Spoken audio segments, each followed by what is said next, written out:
बाबरी की बरसी और कृष्ण नगरी में विध्वंस। नमस्कार, बहुत स्वागत है आप सभी का। आप देख रहे हैं भारत 24 और आपके साथ मैं हूं अमृता गर्ग। तो आज बाबरी विध्वंस की बरसी है, लेकिन हंगामा रामनगरी में, बल्कि कृष्ण नगरी में हो रहा है। रामनगरी में जो होना चाहिए था या जो नहीं हुआ वो कृष्ण नगरी में हुआ है। बाबरी की बरसी पर हिंदू महासभा ने शाही ईदगाह और कृष्ण जन्मभूमि विवाद को फिर से हवा दे दी है। शाही ईदगाह में हिंदू महासभा के हनुमान चालीसा पढ़ने के ऐलान के बाद आज पूरे मथुरा में गहमा गहमी है और सड़क पर पुलिस के जवानों की फौज उतारनी पड़ गई।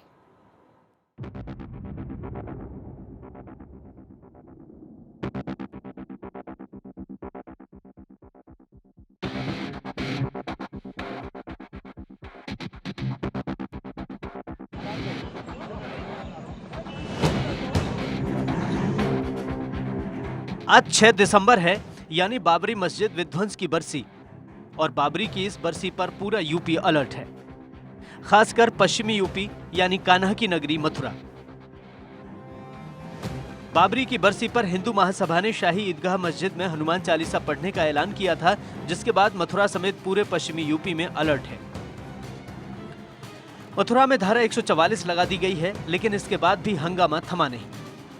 कानून व्यवस्था को बनाए रखने के लिए कृष्ण नगरी में सुबह सुबह ही पुलिसकर्मियों की फौज उतर गई। जमीन से लेकर आसमान तक मथुरा में हुड़दंगियों पर नजर रखी जाने लगी। कान्हा की नगरी में एक तरफ पुलिस फ्लैग मार्च कर रही थी, तो दूसरी तरफ आसमान में ड्रोन गश्त कर रहे थे, ताकि हुड़दंगियों के हंगामे से पहले उन्हें पकड़ा जा सके।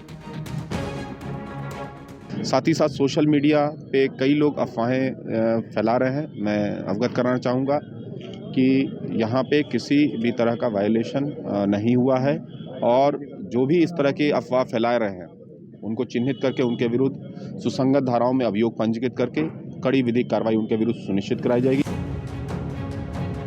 बाबरी विध्वंस की बरसी पर हिंदू महासभा ने शाही ईदगाह मस्जिद में हनुमान चालीसा पढ़ने की धमकी दी थी, और इसकी इजाजत के लिए हिंदू महासभा के कार्यकर्ताओं ने सीएम योगी को खून से खत लिखा था। हिंदू महासभा का दावा है कि जहां शाही ईदगाह मस्जिद है, वहीं भगवान श्री कृष्ण का जन्म हुआ था। लेकिन यूपी में सीएम योगी की सरकार है और कानून व्यवस्था बिगाड़ने वालों की खैर नहीं है। हिंदूवादी संगठन के द्वारा शाही ईदगाह में हनुमान चालीसा का पाठ के ऐलान के बाद अब पुलिस प्रशासन पूरी तरीके से मुस्तैद हो चुका है, और वही शाही ईदगाह का रास्ता है जो कि शाही ईदगाह जाता है। और यहाँ आप देख सकते हैं कि पुलिस प्रशासन पूरी तरीके से मुस्तैद है। चप्पे चप्पे पर पुलिस तैनाती की गई है। ड्रोन कैमरे से जो निगरानी है वो रखी जा रही है। खुद डीएम और एसएसपी इस चीज़ का पूरा संज्ञान ले रहे हैं, सड़कों पर उतरकर भ्रमण कर रहे हैं। जो भी गतिविधियां हो रही हैं सब पे नज़र रखी जा रही है। आने जाने वाहनों को चेक किया जा रहा है, और जो लोग शाही ईदगाह के अंदर एंट्री कर रहे हैं उन सब के ऊपर नज़र रखी जा रही है। और इस सुरक्षा में करीब 1200 पुलिसकर्मी तैनात किए गए हैं। जो ड्रोन कैमरा है उससे उसकी नज़र की जा रही है, जिससे कि कोई जो अप्रिय घटना है वो ना घटे। शाही ईदगाह तक जाने वाले रास्ते पर बैरिकेडिंग लगा दी गई। हाईटेक हथियारों के साथ यूपी पुलिस की फौज सड़क पर उतरी है।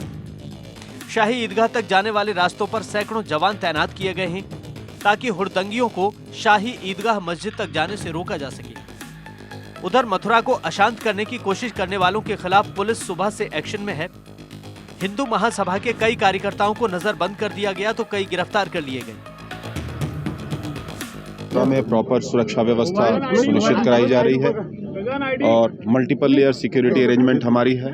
हमने पूरे क्षेत्र को सुपर जोन्स और सेक्टर्स में डिवाइड करके सिविल पुलिस, पीएससी, ट्रैफिक और हमारे सादे वस्त्रों में हमारी अभिसूचना की जो टीम है लगातार इसमें काम कर रही है। हमारा उद्देश्य है कि धारा 144 लगी हुई है, ऐसे कोई भी कार्यक्रम नहीं होने दिए जाए जिनकी पूर्व से अनुमति नहीं है। साथ ही साथ इसमें कई लोगों के तरफ से कुछ इनपुट थी जो गड़बड़ी फैलाने का प्रयास कर रहे थे, तो उसमें से कई लोगों को हम लोगों ने नज़रबंद रखा है।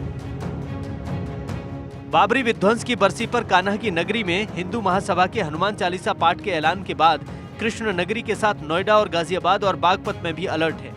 मंदिरों और मस्जिद के बाहर निगरानी रखी जा रही है। शाही ईदगाह और कृष्ण जन्मभूमि विवाद पुराना है, मामला कोर्ट में है, लेकिन हिंदू महासभा ने हनुमान चालीसा पढ़ने का ऐलान कर मथुरा को सियासी अखाड़ा बना दिया है। इससे पहले 2020 में यूपी के बागपत में एक मस्जिद के अंदर हनुमान चालीसा पढ़ने का मामला सामने आया था, इसके बाद से ही पुलिस अलर्ट पर है। Bureau report, Bharat 24। और अब बात फारूक अब्दुल्ला की कर लेते हैं। सेना का अपमान करना इस गुपकार गैंग का पेशा बन गया है। कश्मीर में कभी भी चुनाव का ऐलान हो सकता है और विकास की बयार घाटी में आ रहे निवेश को देखकर फारूक अब्दुल्ला को चुनाव में हार का डर सताने लगा है। फारूक अब्दुल्ला एक बार फिर से सेना के खिलाफ जहर उगलने लगे हैं और घाटी में लोगों को भड़काने में जुटे हुए हैं।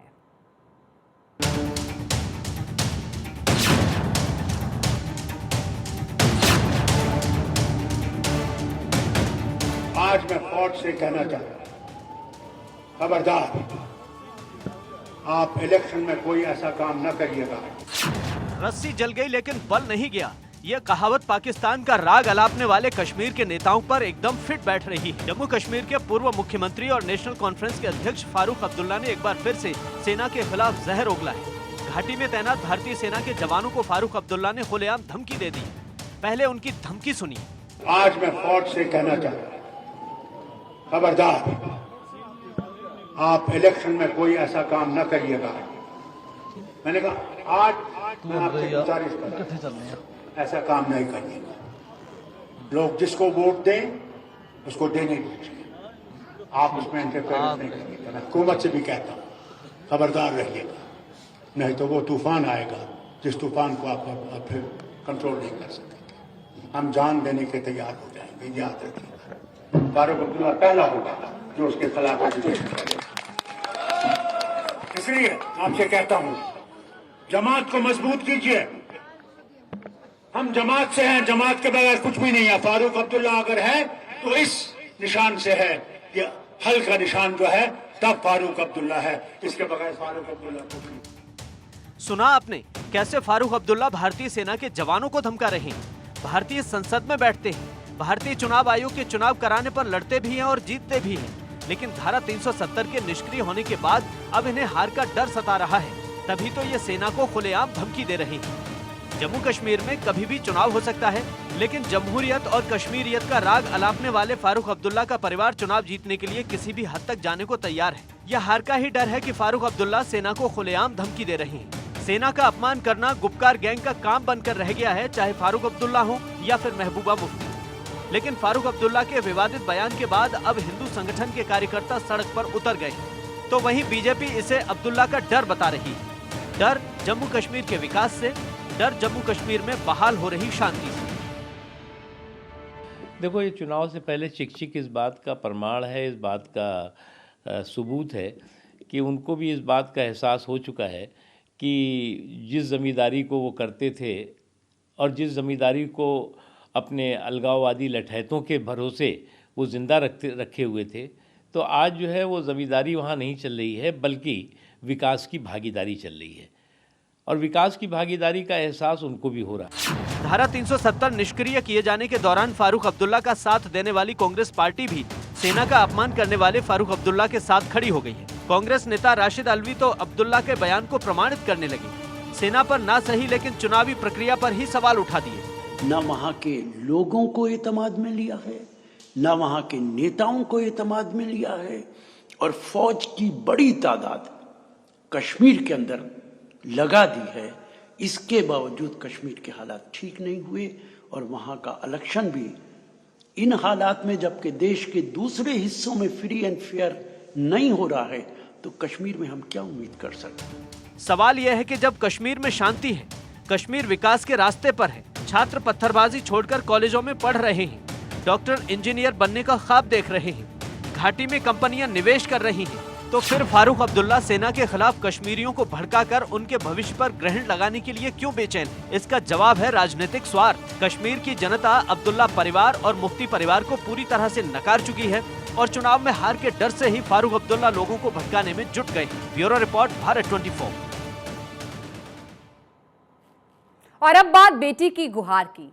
दरअसल 7 दिसंबर को प्रयागराज की बेटी नुकुश फातिमा की शादी होनी है, लेकिन सड़क इतनी खराब थी कि बारात घर तक पहुंच नहीं सकती थी, जिसके बाद बेटी ने सीएम योगी से सड़क बनाने को लेकर गुहार लगाई और इसके बाद लखनऊ से प्रयागराज तक फोन की घंटियां बजने लगी। सड़क बनाने के लिए अधिकारी पहुंच गए। गिट्टी मोहरम के साथ रोड रोलर तक पहुंच गया।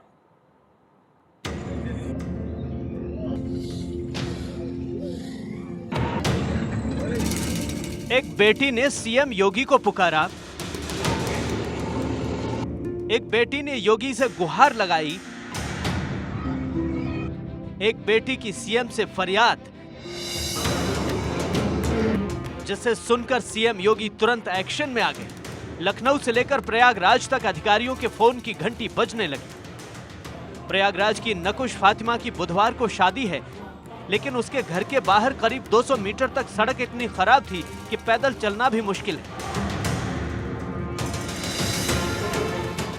नकुश फातिमा ने स्थानीय अधिकारियों से सड़क बनाने की गुहार लगाई, लेकिन किसी ने एक न सुनी। अब सवाल यह था कि नकुश के घर तक बाराती कैसे जाएंगे? दूल्हे की गाड़ी नकुश के घर की चौखट तक कैसे पहुंचेगी? बाराती क्या बोलेंगे?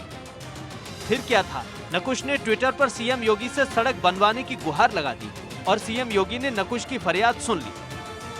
फिर जो हुआ वो आपके सामने है। सुबह होते ही कूड़े की गाड़ी पहुंच गई। सफाई कर्मचारी सफाई में जुट गए। देखते ही देखते नकुश के घर के बाहर गिट्टी और मोरम पहुंच गया, रोड रोलर पहुंच गया। अधिकारी सड़क बनाने में जुट गए। गड्ढे भरे जाने लगे। जी, इसके लिए काफ़ी महीनों से परेशान थे।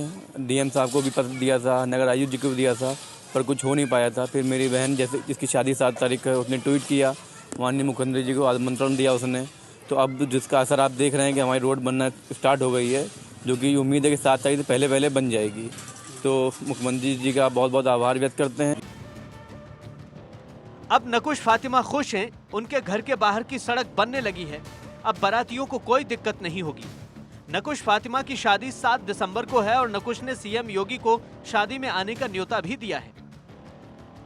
बेटियों से सीएम योगी का ये प्रेम ही है कि नकुश के ट्वीट के कुछ घंटे बाद ही सड़क के निर्माण का काम शुरू हो गया। सीएम योगी का बच्चों से प्रेम पुराना है। इससे पहले सीएम योगी ने चुनाव प्रचार में बच्चों को हेलीकॉप्टर में न सिर्फ बिठाया था, बल्कि घुमाया भी था। जनता दरबार में कई बार सीएम योगी बच्चों को अपनी गोद में बिठाकर खेलते हुए भी दिखाई दिए हैं। Bureau report, Bharat 24। पिटबुल, अब इस नाम में ही आतंक और खौफ है। देश में पिटबुल के हमले रुकने का नाम नहीं ले रहे हैं और इस बार पिटबुल डॉग ने हरिद्वार में एक 9 साल के बच्चे को अपना शिकार बनाया। पिटबुल इस बच्चे को नोचता रहा और उसका मालिक उसे देखता रहा।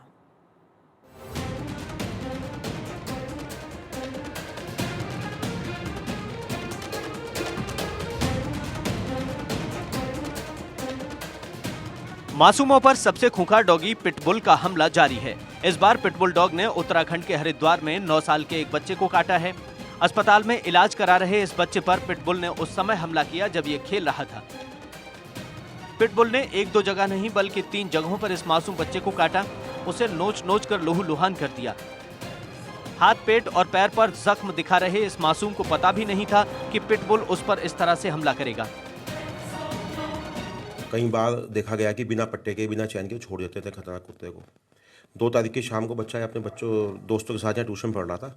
उनका कुत्ता एकदम आया और उसने सब बच्चों पर अटैक किया। बाकी बच्चे भाग पड़े, मेरा बच्चा उसके कब्जे में आया। पहले उसने पेट पर अटैक किया, फिर उसके हाथ पर अटैक किया। वो तो किस्मत मेरे बच्चे की अच्छी थी कि खाली हाथ पर अटैक हुआ। हमें तो लगा छोटी मोटी चोट है, लेकिन जब सरकारी में गए पता लगा पूरा मांस ही निकाल रखा, उसकी हड्डी चमक गई। उसके बाद भी रामचंद्रानी जी को कहा गया तो उसके बाद भी उन्होंने कुत्ता नहीं हटाया 3-4 घंटे तक। जब मैं थाने में गया, थाने वालों ने उसको हड़काया, जब उसने कुत्ता हटाया। पिटबुल के हमले के बाद उत्तराखंड के कनखल के मिश्रा गार्डन इलाके में सन्नाटा छा गया है। बच्चों में पिटबुल को लेकर दहशत है। अब पीड़ित परिवार ने डॉगी के मालिक शुभम रामचंदवानी के खिलाफ थाने में शिकायत दर्ज करा दी है। देखिए, कल ये सूचना प्राप्त हुई थी कि मिश्रा गार्डन के जो शुभम नाम के व्यक्ति हैं, उन्होंने एक कुत्ता पाल रखा है, जो पिटबुल कुत्ता जिसे बोला जाता है, उन्होंने पाल रखा है। तो एक जो 9 साल का बच्चा है उसको उसके द्वारा काट लिया गया। उसमें गंभीर उसको चोट आई है, जिस संबंध में बच्चे के पिता ने तहरीर दी थाना कनखल पे और उसमें धारा 289 का मुकदमा पंजीकृत किया गया शुभम के विरुद्ध। उसमें अग्रिम कार्रवाई की जा रही है। इससे पहले लखनऊ, गाजियाबाद, हरियाणा और पंजाब में भी पिटबुल हमला कर चुका है। लखनऊ में तो पिटबुल ने एक बुजुर्ग महिला की हत्या कर दी थी। इसके बाद से कई शहरों में पिटबुल पर बैन लगा दिया गया है। इनमें कानपुर और हरियाणा के पंचकुला में पिटबुल और रॉटवाइलर के पालने पर बैन लगा दिया गया। यूपी में डॉग रखने वालों को रजिस्ट्रेशन कराना जरूरी कर दिया गया। पिटबुल और रॉटवाइलर प्रजाति के डॉग इतने खतरनाक हैं कि दुनिया के 41 देशों में इन्हें पालने पर बैन है। Bureau report, Bharat 24। और अब आपको बताते हैं आम आदमी पार्टी का गुजरात में सीक्रेट प्लान। गुजरात से लौटे वरिष्ठ पत्रकार अखिलेश सोलंकी की एक्सक्लूसिव रिपोर्ट। एक कैब चालक ने बताया आम आदमी पार्टी का सीक्रेट प्लान। यह कैब चालक 3 महीने तक चला रहा था आम आदमी पार्टी की टीम के साथ। तब आम आदमी पार्टी ने किया था आदिवासी इलाकों पर फोकस। शहरी इलाकों में सूरत, अहमदाबाद पर थी आम आदमी पार्टी की पैनी नजर और 90 दिन आम आदमी पार्टी दिल्ली की विशेष टीम रही इन इलाकों में।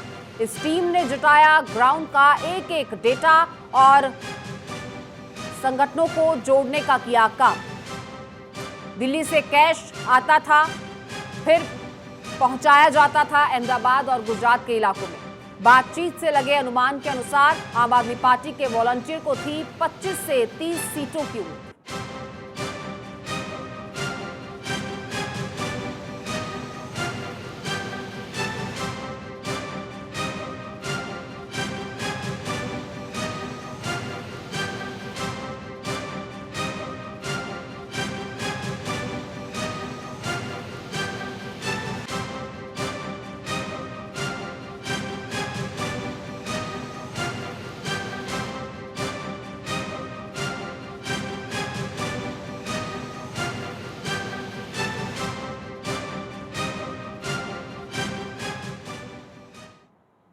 महिला विधायक के समर्थक कर रहे अधिकारियों से वसूली। विधानसभा में सवाल लगाने के नाम पर हो रही है वसूली। मध्य प्रदेश की एक महिला एमएलए इन दिनों प्रशासनिक अधिकारियों के बीच चर्चा में विधायक जी के समर्थक अधिकारियों से कर रहे हैं डिमांड। विधानसभा के सवालों में फंसाने की धमकी देकर पैसों की डिमांड हो रही है। अब अधिकारियों को सता रहा है विधायक जी की डिमांड को लेकर डर, क्योंकि अगर डिमांड नहीं हुई पूरी तो वे विधानसभा में लगा देंगी सवाल। यदि विधानसभा में लगता है सवाल तो उनके खिलाफ हो सकती है कार्रवाई। अब अधिकारी लगे हैं इस दुविधा से निकलने की जुगत में और हो रहे हैं दाएं बाएं। चूंकि महिला विधायक जी पूर्व में रह चुकी हैं नगर सरकार की मुखिया, साथ ही एक बड़े राजनीतिक दल में भी रह चुकी हैं महत्वपूर्ण पद पर। अब अधिकारी एमएलए के खिलाफ पार्टी के वरिष्ठों से शिकायत का बना रहे हैं मन। देखना अब ये होगा कि अधिकारी क्या निकालते हैं इसको लेकर रास्ता। एमएलए की डिमांड पूरी कर छुड़ाते हैं पीछा या राजनीतिक दांव पेच में उलझाकर।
किस्सा कुर्सी का, मिजाज कुर्सी सरकार की।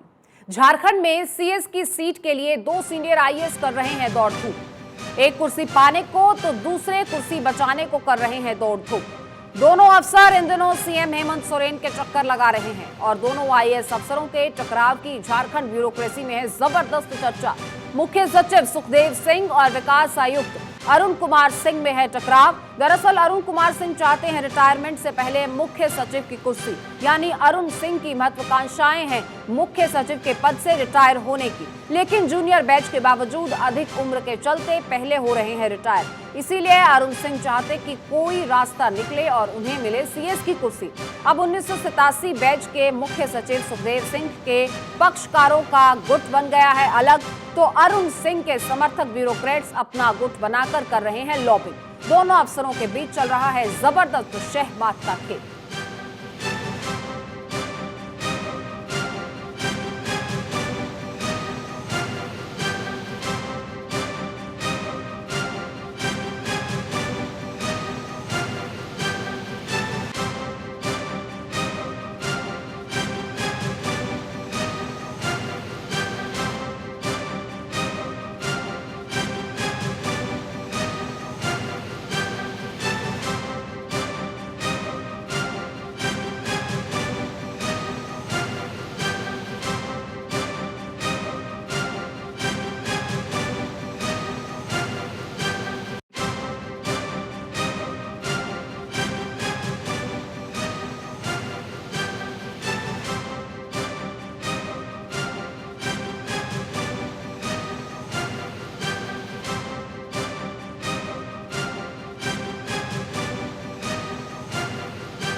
और अब बात दीदी और दरगाह दीवान की मुलाकात की। ख्वाजा मोइनुद्दीन चिश्ती के वंशज दरगाह दीवान जैनुल आबिदीन के घर पहुंची दीदी। दरगाह दीवान से की करीब 15 मिनट तक मुलाकात। दरगाह दीवान भी हैं सांप्रदायिक सौहार्द के प्रबल पक्षधर। ऐसे में दरगाह दीवान से दीदी की मुलाकात खासी चर्चित रही। हालांकि मुलाकात के दौरान मौजूद थे काफी लोग। ज्यादातर समय एक दूसरे का हालचाल और औपचारिक अभिवादन में ही निकला, लेकिन इस मुलाकात के हैं सशक्त राजनीतिक मायने। दीदी बंगाल में देना चाहती हैं एक बड़ा संकेत। सांप्रदायिक सौहार्द से जुड़ा है ख्वाजा साहब का सूफीवाद।